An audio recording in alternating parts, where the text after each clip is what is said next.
신은 죽었습니까? 살아 있습니까? 진짜로 살아 있습니까? 무슨 이상한 질문이냐고요? 이메일을 통하여 받은 영화 제목입니다. 신은 죽지 않았다라는 영화라는 제목으로, 영어로는 God is not dead이라는 제목을 가지고 있습니다. 그 내용을 보면은 대학을 막 입학한 기독학생인 조시 휘트니가 철학의 달인이자 무신론자 제퍼리 레디슨 교수를 상대로 신의 존재를 변증하여 대결하는 영화입니다. 이 영화를 꼭 봐야 되겠다 생각하고 영화를 보게 되었습니다. 대학을 처음에 들어가게 되면 필수 교양 과목이 있는데, 그 중에 철학 인문이라는 과목을 배웁니다. 그래서 이 신입생인 조씨는 철학 인문을 선택하게 되었고, 또 그 제퍼리가 강의하는 그 강의를 듣게 되었습니다.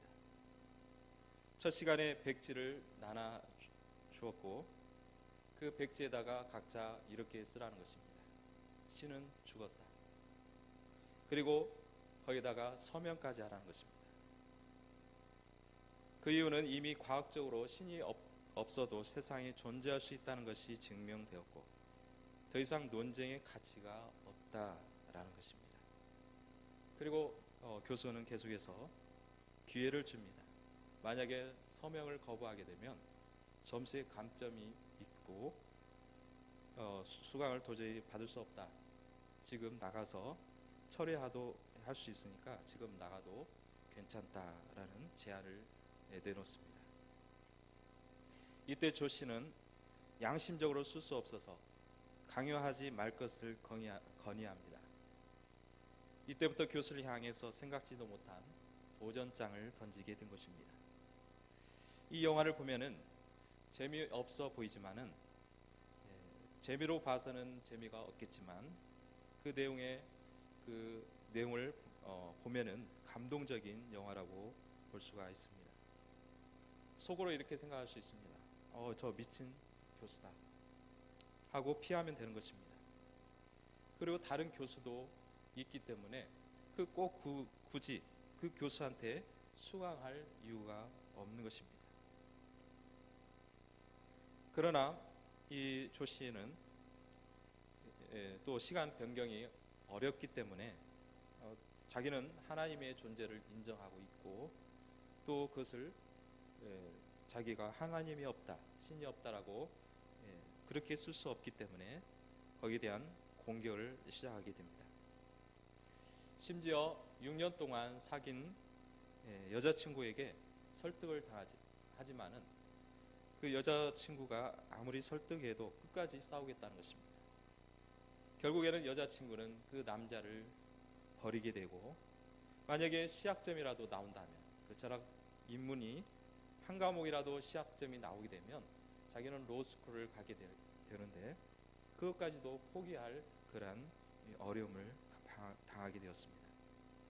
밤을 새가면서 도서관에서 책을 독파하고 이 반증하는 모습이 너무 감동적이었습니다. 기회가 되시면은 이 영화를 보시며 감동을 받으시길 바랍니다. 이 영화를 보면서 느낀 점이 무엇이냐면, 모든 과학은 완벽하지 않다는 것입니다. 그리고 하나님께서는 우주를 창조하실 때에 수학이 있어서, 과학이 존재하고 있어서 그 어떤 원칙과 어떤 학문에 의해서 근거로 해서 이 우주 만물을 창조하신 것이 아니라, 하나님은 수학도 없어도 괜찮고 과학이 없어도 다 하나님 안에서, 능력 안에서 행해지기 때문에 수학이 필요가 없는 것입니다.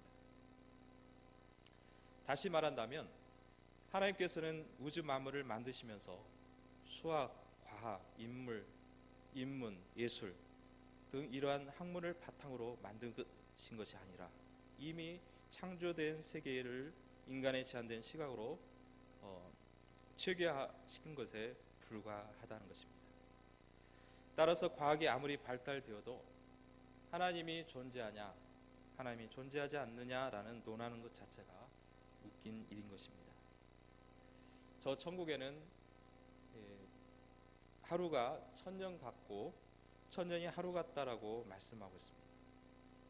하루라는 것은 우리가 이 땅에서 느끼는 하루의 분량의 개념에 불과하지, 저 천성에서는 시간이 필요가 없는 것입니다. 수학을 생각하면 수가 만들어지게 된 것은 해, 달, 별을 만들어서 낮과 밤을 창조하시고 날짜가 생기면서 생겼다고 볼 수가 있는 것입니다.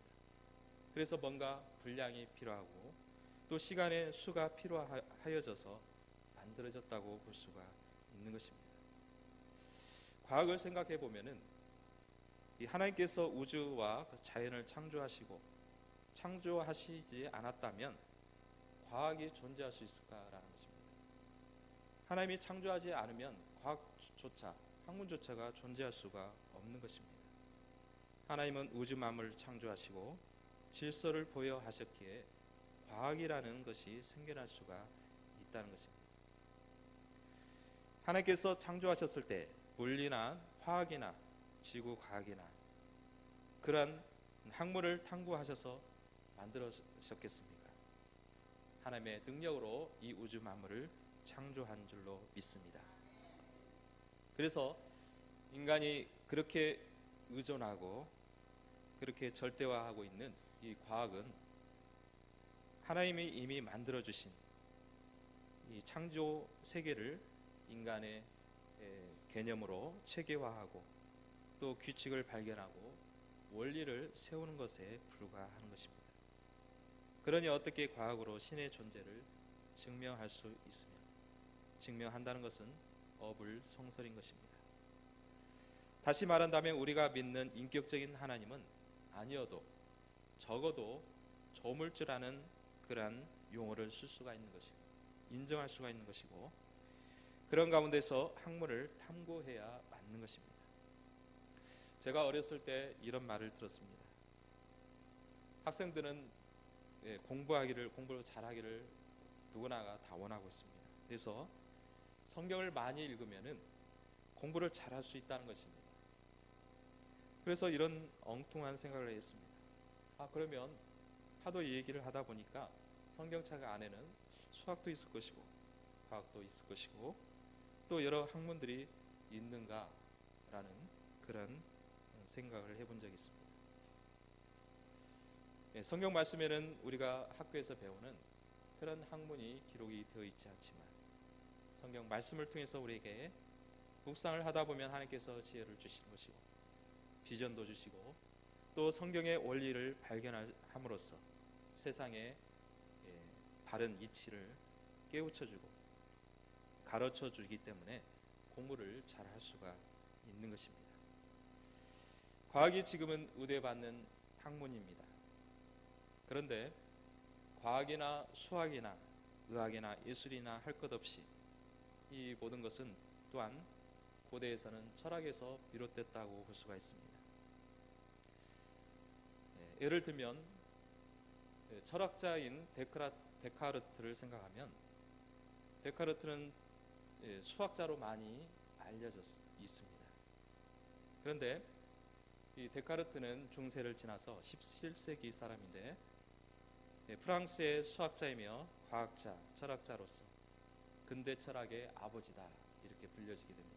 왜냐하면 기존의 스콜라 학파에서 주장하는 아리스토텔레스 그러한 이론을 거기에 대한 최초로 반박을 했다. 여러분들 또 철학을 얘기를 하니까 상당히 머리가 복잡하시죠? 그런데 제가 그냥 학문을 봤을 때는 어렵습니다. 그런데 철학이 거기에 철학자가 세상의 어떤 이치를 파악하기 위해서 수학도 또 연구하게 되고 또 여러 가지 과학도 연구하게 됨을 볼 수가 있었습니다. 그래서 데카르트 하면 나는 생각한다. 고로 나는 어떻다는 것이죠? 존재한다. 잘 아시는데요. 내가 생각하기 때문에 나는 존재한다. 이 데카르트는 두 가지를 생각하고 있습니다. 아리스토텔레스를 거부한다는 것은 모든 것을 형이상학적인 목적에 추구하는 그러한 방법을 거기에서 형이상학적인 것을 생각하고 있지만은 또 존재한다는 것은 경험적으로 존재한다.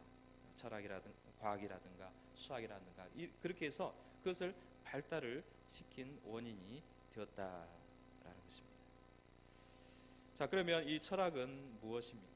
인생이 무엇이고 삶이 무엇이냐, 이런 질문을 배우는 것이 바로 철학이라고 볼 수가 있습니다. 그래서 철학은 성경에서 답을 찾지 아니하면 그 자리에서 뱅뱅 돌고 마는 학문이 되고 마는 것입니다. 그렇기 때문에 모든 학문을 공부하는 학생들에게는 반드시 성경을 알아야 되는 것이고, 또 성경을 읽어야 거기에 참된 원리를 발견할 수가 있습니다. 성경의 밑바탕에 깔려 있어야 되고, 성경을 묵상함으로써 하나님과의 인격적인 만남을 통해서 생명력이 있는 삶을 살게 되고 모든 것에 지혜를 얻을 수가 있는 것입니다. 우리가 이제 박사하면 엄청난 지식을 가지고 있다고 생각하지만 그 박사도 그 한 분야, 넓은 분야 중에 한 분야, 그 중에서 자기가 전공한 부분에서도 아주 극소수의 분야를 연구하는 것이 바로 박사입니다. 그런데 이미 학문으로 논문으로 많이 나와 있습니다. 그러면 이 자연의 우주 만물을 창조하신 하나님 앞에 우리가 어떤 연구를 하다 보면 막힐 때가 있는데 누구한테 물어봐야 되겠습니까? 바로 이 우주 만물을 창조하신 하나님 앞에 물어봐야 될 줄로 믿습니다. 그러면 하나님께서 가르쳐 주시고 지혜를 주실 줄로 믿습니다. 다시 말한다면 하나님의 존재가 어떤 학문으로 있다, 없다 말할 수 없다는 것입니다. 우주 과학자인 스티븐 호킹은 이런 것을 어떤 이론을 발견을 했습니다. 뭐냐면은 우주의 생성 원리가 블랙홀에서 모든 우주가 빨려들었는데 그 빨려들다가 어느 순간에 갑자기 폭발이 되어서 거기에 물질도 나오고 시간도 나오고 공간도 뿜어낸다는 것입니다. 그래서 이미 그 폭발할 때에 신이 존재할 필요 없이 개입할 필요 없이 생성될 수 있다는 무신론을 주장하고 있습니다. 아무리 뛰어난 과학자이고 이론가라 할지라도 하나님을 부정하는 그러한 주장은 그것은 그 과학적으로는 의미가 있겠지만은 실질적으로 그 주장은 하나님이 없다는 주장은 잘못된 주장이라고 볼 수가 있는 것입니다. 창조주를 부인하고는 아직도 엄청나게 풀리지 않는 문제들이 많기 때문입니다. 먼저 창조하신 하나님을 전제로 해야 되는 것입니다. 그렇다면 이제는 우리가 믿고 있는 하나님이 누구신가, 어떤 분이신가라는 것입니다. 우주 만물 창조하신 성부 하나님, 성자 하나님, 성령 하나님임을 믿고 있는 것입니다. 그래서 이를 신학적 용어로 삼위일체 하나님이라고 말을 하고 있고 또 유일하신 하나님으로 믿고 있는 것입니다. 그런데 여기에 의문이 생깁니다. 어떻게 유일하신 한 하나님이라고 믿고 있으면서 각자 성부 하나님으로서, 선자 하나님으로서, 성령 하나님으로서 존재할 수 있느냐라는 것입니다. 숫자로 표현을 한다면 하나 더하기 하나 더하기 하나는 얼마입니까? 상당히 어려운 질문을 드렸나요? 네. 하나 더하기 하나 더하기 하나는 얼마입니까? 셋입니다. 그것은 수학적인 개념입니다. 그러면 수적으로 개념을 따진다면 삼신론이라고 주장하는 게 맞습니다. 그러나 성경은 유일하신 하나님을 말씀하고 있습니다. 그래서 이것을 이해하기 위해서 예를 들어 설명하려 했었고, 또 초대 기독교의 역사를 보면은 삼위일체 하나님이라는 용어가 나오기까지 많은 이단들이 발생이 되었습니다. 그러나 우리가 이 삼위일체 하나님의 존재를 기억할 때 수적 개념으로 생각할 것이 아니라 영적인 개념으로 이 이해를 해야 될 것입니다. 다시 말해서 제가 서두에 말씀을 드렸던 것처럼 수학은 하나님께서 이 땅을 창조하셨을 때 수가 개념이 나왔고 수학이 나왔습니다. 그렇다고 본다면 하나님의 존재는 인간의 어떤 수적인 개념으로 파악을 하고 인지를 하는 게 아니라 이미 성령 하나님, 성부 하나님, 성자 하나님, 성령 하나님으로 존재하고 계신 줄로 믿습니다. 그래서 우리는 어떤 이성적인 수학적인 개념에서 하나님을 파악하는 것이 아니고 이미 성경에서 말씀하신 대로 하나님의 존재를 말씀하셨을 때 우리는 그대로 인정하고 그 다음에 이해를 해 나가야 되는 것입니다. 창조 이래로 수천 년이 지난 오늘날 예수님이 오신 때가 있었고, 또 오순절날 성령 하나님이 강림하심으로 이 땅에 오셨습니다. 그로 인해서 서열을 생각하게 되었고, 구약에서는 전적으로 성부 하나님께서 사역하셨고, 신약에 와서는 예수님과 성령님의 등장으로 삼위일체라는 용어가 생성되었다고 이해하면 문제가 생기게 되는 것입니다. 왜 하나님은 예수님을 이 땅에 일찍 보내셔서 인류를 대속하셨더라면 더 복음이 확산될 것이고 사전에 삼위일체의 비밀을 더 알 수 있지 않겠느냐는 것입니다. 그러나 하나님의 때가 있다는 것입니다. 성자 하나님 예수님을 이 땅에 보내시기까지는 인간의 생각과는 달리 하나님의 때와 시기가 있었기 때문에 2000년 전에 예수님을 이 땅에 보내주신 것입니다. 이만큼 인간들에게 하나님의 존재를 소개하기가 그만큼 시일이 필요했던 것입니다. 삼위일체 하나님의 개념에는 두 가지로 이해할 필요가 있습니다. 하나는 수적으로 이해할 것이 아니라 공동체로 이해해 나가는 것입니다. 또한 사역면에서 구별하는 것입니다. 성부 하나님이 어떠한 사역을 하셨고, 또 성자 하나님은 어떠한 사역을 하셨고, 성령 하나님은 어떠한 사역을 하셨는가라는 것으로 구별을 지어볼 수가 있는 것입니다. 학습자 교육을 할 때 이런 질문을 했습니다.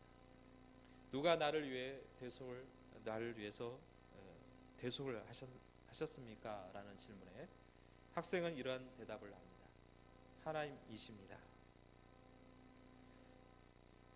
맞습니까? 틀립니까? 네? 나를 구속하시고 나를 대신해서 대속하신 십자가를 짊어지신 분이 누구십니까? 라고 하면 하나님이십니다 라고 하면 맞습니까? 틀립니까? 예? 어떤 분은 맞다, 어떤 분은 좀 아니다 주장이 분분합니다. 예, 물론 틀린 답은 아닙니다. 그러나 정확하게 얘기한다면 예수님, 성자 하나님께서 나의 죄를 대속하셨습니다. 이렇게 대답하는 것이 정확한 대답이라고 볼 수가 있는 것입니다. 우리는 삼위일체 하나님에 대하여 배울 것입니다. 삼위일체 하나님에 대해 똑부러지게 설명할 수 있는 인간은 이 땅에 아무도 없습니다.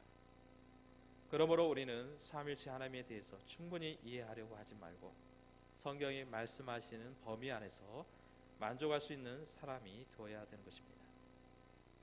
그리고 무엇보다도 더 중요한 것은 나에게 삼위일체 하나님이 어떠한 분이시고 나와 무슨 관계가 있느냐에 관심을 두어야 하는 것입니다. 삼위일체라는 말은 신약에 와서 초대 기독교에 와서 정립된 이론이 아니라 비로소 그렇게 생성된 것이 아니라 이미 구약에서 비롯되었다고 볼 수가 있는 것입니다. 창세기 1장 26절에 보면은 하나님이 이르시되 우리의 형상을 따라 우리의 모양대로 우리가 사람을 만들고 그들로 바다의 물고기와 하늘의 새와 가축과 온 땅과 땅에 기는 모든 것을 다스리게 하자 하시고라고 말씀하고 있습니다. 하나님의 한 분이시다면 우리라는 표현을 하지 않습니다. 내가 내 형상대로 만들었다 이렇게 표현해야 맞습니다. 그런데 우리라는 복수를 사용하는 것을 볼 수가 있는 것입니다. 그래서 삼일체 하나님은 본체는 하나이시나 세 분의 인격이 있다는 것입니다. 쉽게 말한다면 몸이 하나인데 그 안에 세 인격이 계신다는 것입니다. 그래서 이 몸이 서로 나눠지지 않지만은 세 인격을 가지고 있기 때문에 세 분이 한 몸으로 공동체를 이루고 계신다고 생각하면 되는 것입니다. 구약 성경의 히브리서에 기록되어 있는 하나님에 대해서 창세기 1장 26절에 대한 하나님에 대해서 표현하기를 복수형으로 엘로힘이라는 용어를 썼습니다. 그러면 복수에 해당되는 동사는 또 복수로 써야 되는데 3인칭 단수로 쓰여져 있습니다. 이로 보아서 바로 하나님은 한 분이시지만은 복수로 세 인격적인 세 하나님을 표현했다고 볼 수가 있습니다. 그래서 많은 사람들은 이 삼일체에 대해서 이해를 돕기 위하여 신뢰를 들어보기도 합니다. 이제 예를 들면 성 페트릭이라는 신부는 클로바를 가지고 세 이파리가 있는데 그 세 이파리를 가지고 세 개의 이파리 있지만은 이 클로버는 한 클로버로 이해를 할 수 있다는 것입니다. 또 우리가 흔히 사용하고 있는 물은 처음에는 액체의 존재로 나와 있습니다. 그러다가 얼음이 얼게 되면 고체로 굳어집니다. 그리고 햇빛이 쬐다 보니까 그것이 녹아지면서 증발이 되면서 기체로 수증기로 바뀌어지기 때문에 똑같은 물이지만 하나는 액체로, 하나는 고체로, 하나는 기체로 존재한다 이렇게 주장을 합니다. 또 태양을 보면은 태양은 하나이지만은 태양에서는 그 자체가 태양이고 또 빛을 우리에게 비춰주고 있고 그런데 이 빛은 또한 열을 발산을 한다. 세 가지 양태로 볼 수가 있지만은 하나의 태양으로 이해할 수가 있다라는 것입니다. 또 홍길동이라는 사람의 예를 들겠습니다. 이 홍길동이라는 것은 한 어머니의 아들이고 또 한 자녀의 아버지가 되고 학교에서는 또 선생님으로서의 불려진다라는 것입니다. 자, 이 네 가지의 신뢰를 들었는데 맞는 신뢰라고 생각하십니까? 아니면 잘못된 신뢰라고 생각하십니까?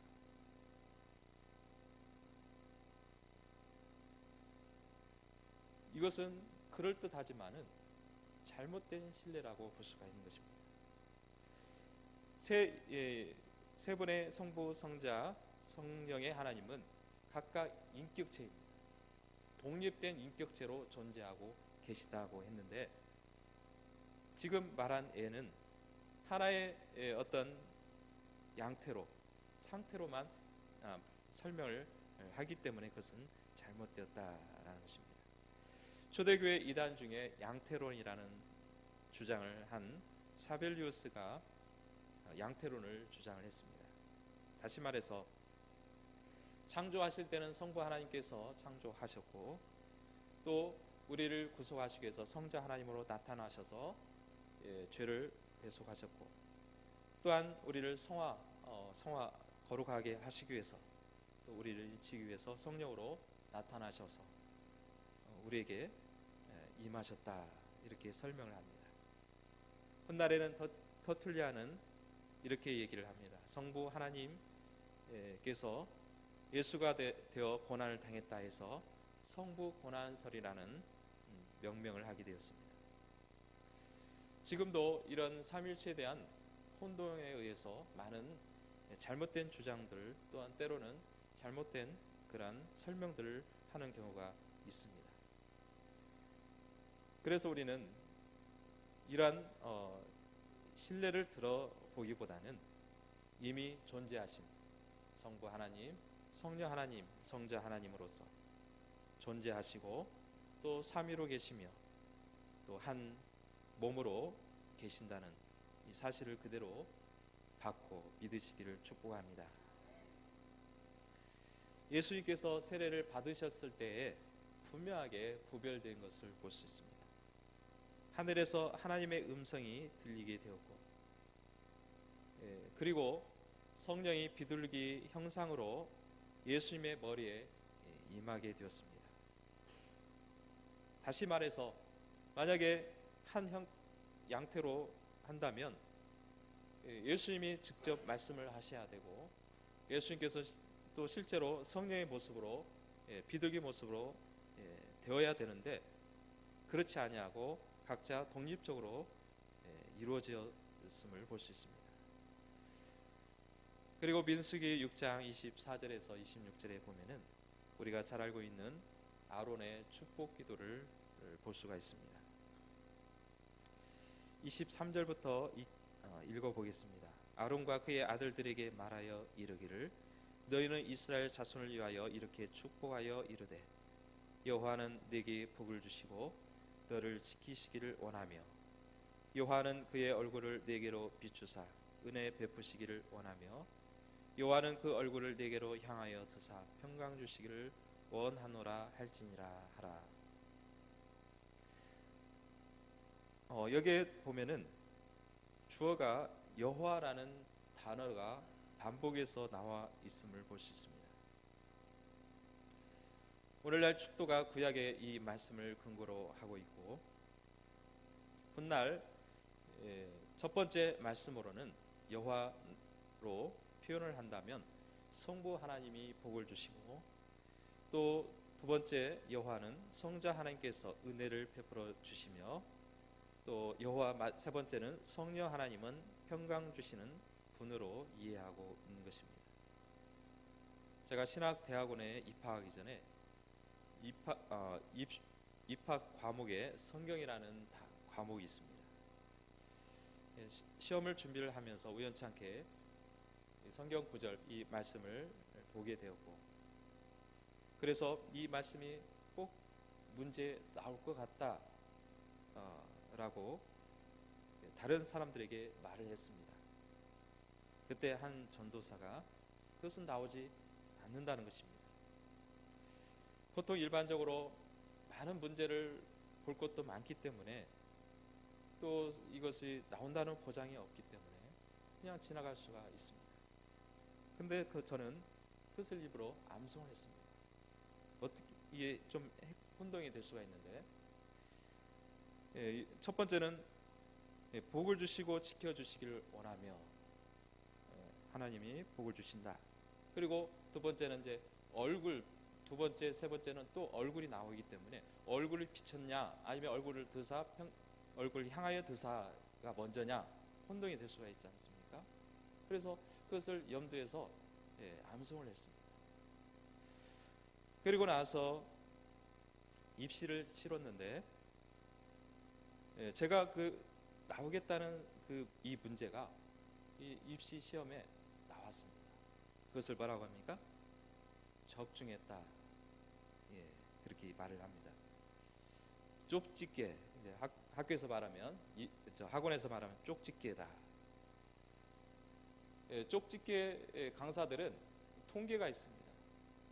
어떤 관연도의 수많은 그런 성향들을 보면서 이 문제가 나올 것이다 이렇게 해서 이제 평가를 하지만은 저는 그런 것이 그런 걸 염두하고 한 것이 아니라 목회자로서 이 축도를 근거로 하는 이 말씀을 기본적으로 알아야 되지 않겠느냐 그런 생각으로 공부를 하게 되었던 것입니다. 이처럼 하나님께서는 또한 우리에게 지혜로 주실 줄로 믿습니다. 분명히 삼위 하나님은 구별되어 있습니다. 구약에는 성부 하나 시대로서 예수님께서 오시고 성령 하나님이 강림하심으로 신약 시대를 성령 시대로 구분하는 경우가 있습니다. 그러나 구약이나 신약이나 변함없이 삼위 하나님께서 사역하셨고 그분을 바로 알아야 되는 것입니다. 그렇다면 어떻게 삼위일체 하나님을 구별하여 알 수 있습니까? 오늘 본문에 성부 하나님, 성자 하나님, 성령 하나님의 역할 분담을 말씀하고 있습니다. 오늘 말씀은 삼위 하나님의 구분된 사역이 어떤 사역인가를 잘 설명하고 있습니다.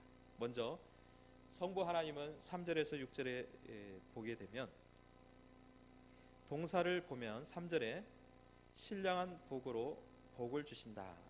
4절에는 우리를 택하셨다. 5절에는 우리를 애정하셨다. 이렇게 표현을 하고 있습니다.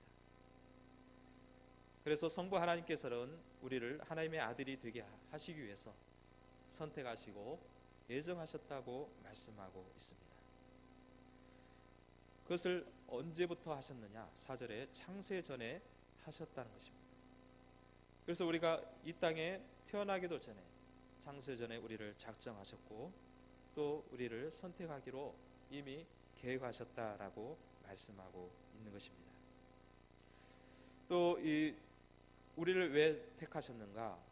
4절에 거룩하고 흠없는 아들로 삼으시기 위해서, 6절에는 하나님의 은혜와 영광을 찬미하게 하려고 우리를 선택하셨다고 말씀하고 있습니다.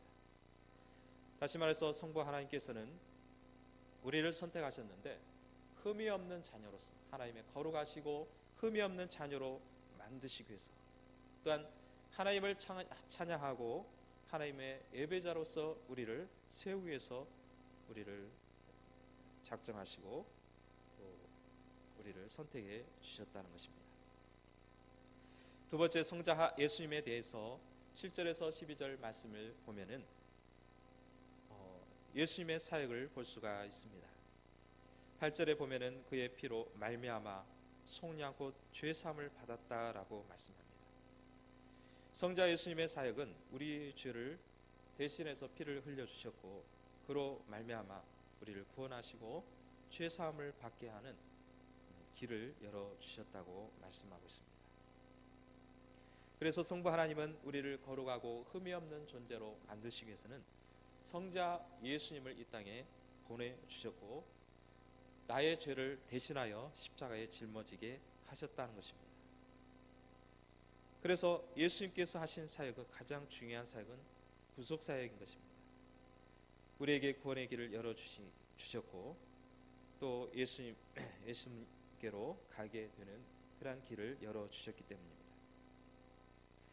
마지막으로 성령 하나님의 사역에 대해서 13절, 14절에서 설명하고 있습니다. 성령 하나님께서는 약속의 말씀, 곧 복음을 듣고 믿게 하셔서 성령으로 인쳐 주셨다라고 말씀하고 있습니다. 성령 하나님은 우리를 구속하셨는데 도장을 찍어 주셨다는 것입니다. 여러분들 중요한 문서라든가 어떤 증명을 나타냈을 때 그냥 서류로 내는 것이 아니라 거기에는 뭘 반드시 찍습니까? 거기에는 도장을 찍습니다.